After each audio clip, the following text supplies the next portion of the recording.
New ഇയറിൻ്റെ തലേ ദിവസം പണി കഴിഞ്ഞ് റൂമിലേക്ക് പോകുന്ന വഴിയാണ്. ബസ്സിലാണ് പോകുന്നത്. റൂമിൽ ചെന്ന് കഴിഞ്ഞ് കുറച്ച് ഫുഡ് കഴിക്കാമെന്ന് കരുതി. വിശപ്പുണ്ട്. ചെറിയൊരു ബ്രെഡും പീനട്ട് ബട്ടറും കഴിച്ചു. കുറച്ച് മുന്തിരിയും ഒരു കട്ടൻ കാപ്പിയും കുടിച്ചു. അത് കഴിഞ്ഞ് വൈകിട്ട് ഫ്രണ്ട്സിൻ്റെ റൂമിലാണ് പരിപാടി. ന്യൂ ഇയർ പരിപാടിയാണേ. ഇതൊക്കെ ഞങ്ങൾ തന്നെ പിടിച്ച മീനാണേ, വാങ്ങിയതല്ല. നല്ല ടേസ്റ്റ് ഉണ്ടായിരുന്നു. വൃത്തിയുള്ള മീനും കാര്യങ്ങളൊക്കെ ആയിരുന്നു.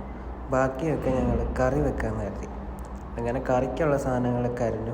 ചേട്ടൻ തന്നെയാണ്, രാഹുലേട്ടൻ തന്നെയാണ് എല്ലാം കുക്ക് ചെയ്ത് തന്നത്. ഞങ്ങളിരുന്ന് കഴിച്ചത് മാത്രമേ ഉള്ളൂ. എന്തായാലും നല്ല ഫുഡായിരുന്നു.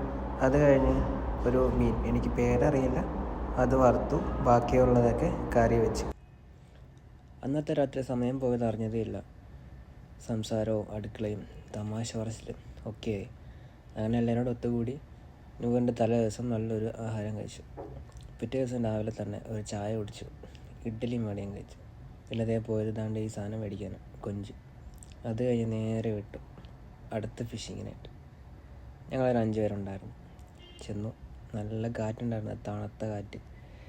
ഒരു രക്ഷയില്ലായിരുന്നു. കുഴപ്പമില്ല, ഉള്ള മീനാവട്ടെ. അങ്ങനെ ഇരുന്നപ്പോൾ ഒന്നും കിട്ടിയില്ല.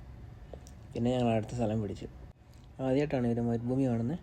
അപ്പോൾ എല്ലാവർക്കും ഹാപ്പി ന്യൂ ഇയർ.